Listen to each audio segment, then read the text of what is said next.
दोस्तों, आपका MS चौहान, आप देख रहे हैं अपना फेविज्ञान चैनल। तो दोस्तों, हमारे एक सब्सक्राइबर अकील अंसारी जी, मोहम्मद अकील अंसारी जी, उनसे दुआ सलाम डेली हो जाती है व्हाट्सएप के थ्रू या कमेंट के थ्रू काफ़ी। और हमारे सब्सक्राइबर मुकेश रजक जी हैं और उसमें इकबाल धोबी जी हैं, बहुत सारे लोग हैं, क्योंकि नाम ध्यान थोड़ा नहीं है क्योंकि काफ़ी बड़ा परिवार हो चुका है। उसी तरह हमारा एक सब्सक्राइबर का क्वेश्चन है साहिल खान जी और उसमें मोनू गौतम जी कि साहिल खान जी का काम है होटल की जो बेडशीट वगैरह होती है उसमें ऑयल के दाग की उनकी प्रॉब्लम आई थी। तो मैंने पीछे वीडियो बनाई थी, तो कह रहे उससे कोई फ़ायदा नहीं हो रहा। तो है क्या कि जब हम किसी काम को शॉर्टकट करते हैं, क्योंकि मेरा काम कोई डायरेक्टली नहीं या इस टाइप का तो है नहीं, मेरा काम है इंडस्ट्री का, वो भी एक्सपोर्ट इंडस्ट्री का, एक्सपोर्ट गारमेंट का काम है। उसमें प्रॉपर जो फार्मूलेशन होती है उसके हिसाब से चलते हैं, उसमें तीर तुक्का नहीं होता, क्योंकि हर एक चीज़ टेस्टेड होके ही जाती है कि सबसे पहले है मनुष्य का जो शरीर, उसकी जान, उसके बाद बाकी प्रोडक्ट हैं। तो अगर किसी होटल में आप सर्विस करते हैं तो आप उनसे बोलें कि आप पूरे केमिकल मंगाएं। अगर होटल से लाके करते हैं तो उसको आपको पूरा केमिकल करना चाहिए, उसके लिए पूरा रेट लेना चाहिए। अब इसमें दो चीज़ें आ गई हैं कि आप ये कहेंगे कि इतना पैसा वो नहीं देते होटल वाले। जब होटल वाले अपने कस्टमर से पूरा पैसा लेते हैं तो आपको क्यों नहीं देते? क्योंकि आप के अंदर एक तरह का ये कहते हैं कि वो जो होटल वाला वो फूड डालो शासन करो वाला, यानी फूड डालो और प्रॉफिट कमाओ, कि आप एक ही माँ के पेट से उपजे हुए अंकुर दो, एक ही माता पिता के ब्लड से खून से निकले हुए जो बच्चे, वो अगर एक नहीं हो सकते, वो तो बाहर का है, वो कैसे एक हो जाएगा? तो आपने खुद ये अपनी इच्छाओं की पूर्ति के लिए, अपने स्वार्थ के लिए कि मेरे बीवी ने कहा, बच्चे ने कहा, रिश्तेदार ने कहा, रिश्ते नाते खून से बड़े नहीं होते। क्योंकि आप सब लोग, पहले एक परिवार होता था पूरे गांव में, शहर में, वो पूरे जो गांव का सारा काम वो करते थे, खुश रहते थे, क्योंकि उनकी ज़रूरतें कम थी। आपके ज़रूरतें आपने बढ़ाई हैं तो बढ़ाई हैं, तो उस हिसाब से आप एक होकर रहें कि जब आप सब कुछ कर सकते हैं तो आप कहते हैं संयुक्त परिवार है, संयुक्त परिवार में एक दूसरे का दुख सुख बांटते हैं। लेकिन आप अब हो गए एक परिवार कि एक परिवार, भाई मैं उससे ऊपर जाऊं, कि जो है ना जलन और जो ये ईर्ष्या, ये जो चीज़ें हैं ये घातक हैं और इसी पे पूरा विश्व बटा हुआ है, आपाधापी लगी हुई है कि मैं उससे ज़्यादा। अरे कहाँ जाओगे, क्या करोगे?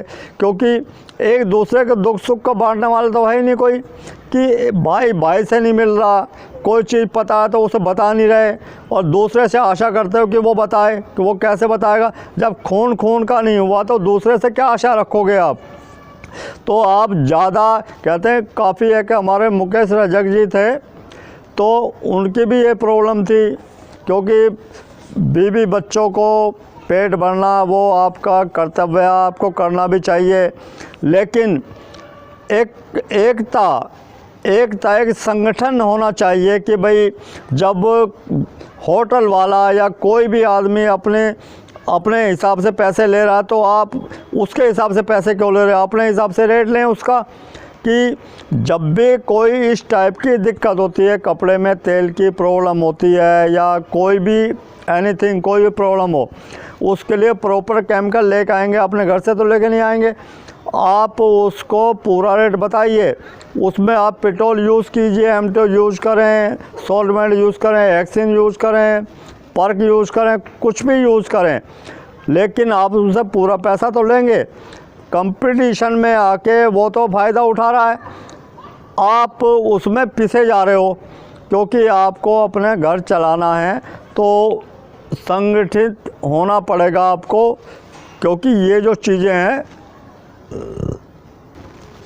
जिस प्रॉब्लम के लिए जो चीज़ बनी है आपको वो यूज़ करना पड़ेगा। कि जब कपड़े के ऊपर मैंने बताया था कि अगर मान लो छोटा मोटा स्टेन होता तो आप उस पर कोई भी एसिड यूज़ कर सकते हैं, सल्फ्यूरिक एसिड यूज़ कर सकते हैं, उस पर हाइड्रोफ्लोरिक एसिड यूज़ कर सकते हैं। तो ये छोटे मोटे उसके लिए होता। बाकी और केमिकल हैं कि आपको पेट्रोल नहीं करना तो रेजिस को रैन यूज़ करें, उस पर चिलर वॉशिंग एजेंट यूज़ करें, उसके लिए वॉशिंग ऑफ यूज़ करें, तो अमाइल यूज़ करें, एसीटोन यूज़ करें, बेंजीन यूज़ करें, लेकिन उनके लिए पैसा तो चाहिए। आप पैसा ले रहे हैं उनसे कम, और ऐसा तो कभी नहीं होता कि आप 10 रुपये की चीज़ लेके आएँ और उसको मेहनत भी करें, उसके बाद आप 5 रुपये लें, ऐसा तो कभी नहीं होता। तो संगठित होना पड़ेगा आपको, क्योंकि दुनिया कहते हैं ना कि पहले क्या होता था बिना पैसे के, क्योंकि पहले पैसा होता था शहरों में, गांव में नहीं होता था। तो वहाँ क्या करते थे कि कोई भी इंसान एक दूसरे के पूरक हैं, एक दूसरे के बिना कोई नहीं चल सकता इंसान, कोई कितना बड़ा उद्योगपति हो या कितना बड़ा गरीब हो, किसी टाइप का भी। कि किसान, गांव की बताता हूँ, गांव के अंदर जब कोई सामान लेके आता था कोई, कि किसान तो अन्न पैदा कर सकता है, दाल पैदा कर सकता है, रुई पैदा कर सकता है, लेकिन उसकी पूर्ति के लिए और उसके आजीवन के लिए, उसकी ज़रूरतों के लिए और सामान चाहिए, उसके लिए आपको ख़रीदना पड़ेगा, पैसा है नहीं उसके पास, तो अनाज दे के, वो सामान दे के वो सामान को लेता था। तो ये है कि उस टाइम सब खुश रहते थे, क्या कि एक दूसरे के सुख दुख के भागीदार थे।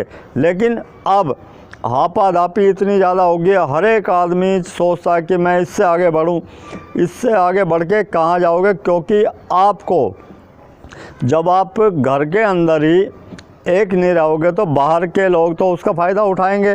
तो दोस्तों, कपड़े में अगर तेल है तो तेल के लिए आपको पेट्रोल करना पड़ेगा, पेट्रोल नहीं है तो उसके लिए आपको और केमिकल यूज़ करने पड़ेंगे। मैं केमिकल बता सकता हूँ, केमिकल उपलब्ध करवा भी सकता हूँ, लेकिन क्योंकि मैं काम कर रहा था मैंने छोड़ दिया सिर्फ इसलिए कि मेरे जो मेरा परिवार है उनकी शिकायतें आ रही थी। क्योंकि कहते हैं ना कि कुछ पाने के लिए कुछ खोना पड़ता है, कि मुझे शांति नहीं थी, दिमाग में संतुष्टि नहीं थी कि मेरे जो परिवार के लोग इतने परेशान हैं, हमें सबसे पहले उनको उठाना जो इस तरह से नीचे आ चुके हैं, जो परिवार वाले बाल बच्चे वाले हैं उनको, जो नए हैं बिल्कुल, जो पुराने हैं वो तो अपना काम कर ही रहे हैं, क्योंकि नए जो बिल्कुल फ्रेशर हैं उनको हमें ऊपर उठा के लेके जाना है। उनको ऐसे एक समाज के अंदर ऐसा एक प्लेटफार्म देना कि जहाँ पे वो अपने परिवार को, अपने माता पिता को एक अच्छी ज़िंदगी दे सकें, इज्जत वाली ज़िंदगी दे सकें। क्योंकि काम कोई छोटा नहीं होता, काम सबसे बड़ा है, सर्वोपरि है काम, कर्म से बड़ा कुछ भी नहीं होता। बाकी काफ़ी लोगों को देखा है कि भाई मैं इस कास्ट का हूँ तो ये काम करूँगा तो लोग क्या कहेंगे। लोग तो आपकी हेल्प ही नहीं करते, या तो वो हेल्प करें या आपके परिवार को चलाएं, तो बात समझ में आती है कि वो कहने को तो कह देंगे और आप सोचने को सोच भी लोगे, लेकिन आपकी हेल्प कौन कर रहा है। कि आप काम कुछ भी करो लेकिन पूरी मेहनत, निष्ठा, ईमानदारी से करो, काम सबसे बड़ा होता है, कर्म से बड़ा कुछ भी नहीं है। तो दोस्तों, जो भी इस टाइप की जो प्रॉब्लम है, कपड़ों में तेल आ गया या वो आ गया, वो तो दूसरी बात है, वो इतने बड़ा इशू नहीं है। पहले अपने आप को चार्ज कीजिए, अपने आप को तैयार कीजिए। क्योंकि मैं सिर्फ बता सकता हूँ, मैं इतना गुणी नहीं हूँ, ज़्यादा शिक्षित नहीं हूँ, मैं सिर्फ जो घर की जो बातें हैं वही बता सकता हूँ, इतना बड़ा भी नहीं हूँ मैं। बाकी आप ज़्यादा से ज़्यादा अपनों से जुड़ के रहें, एक दूसरे से अपनी प्रॉब्लम शेयर करें, एक दूसरे को अपनी परेशानी बताएं, तो उसी से आपका हल निकलेगा। बाकी कोई आदमी 20 रुपए के काम है आपसे 10 रुपए में करवा रहा है, दूसरा कह रहा है मैं 5 में कर दूंगा, तो ये कोई बात नहीं हुई। आप पूरा पैसा लें, जो रेट होता है पूरा रेट लें, जायज़ रेट जो होता है। तो उसके लिए कहते हैं ना, एक रेट और एक ही उसमें अपना बिल्कुल जो भी है समाधान आपस में मिलके करें उसका। तो दोस्तों जो दिल में आता मैं आपसे बोल लेता हूँ, क्योंकि आप सब मेरे हैं, मैं आपका हूँ। बाकी कोरोना वायरस से बिल्कुल आप सुरक्षित रहें। आप सुरक्षित है तो आपका गांव, शहर, गली, मोहल्ला, यहाँ तक कि देश का पूरा विश्व सुरक्षित रहेगा। अब पता लगा कोई कोरोना का रूप आ गया है, लेकिन हमें उससे दूरी बना के रखनी है, सुरक्षा रहना है, सुरक्षित रहना है उसमें। तो कपड़े के विषय में कोई भी आपका क्वेश्चन हो आप मुझसे शेयर कर सकते हैं। मिलते हैं दोस्तों ब्रेक के बाद। जय हिंद, जय भारत।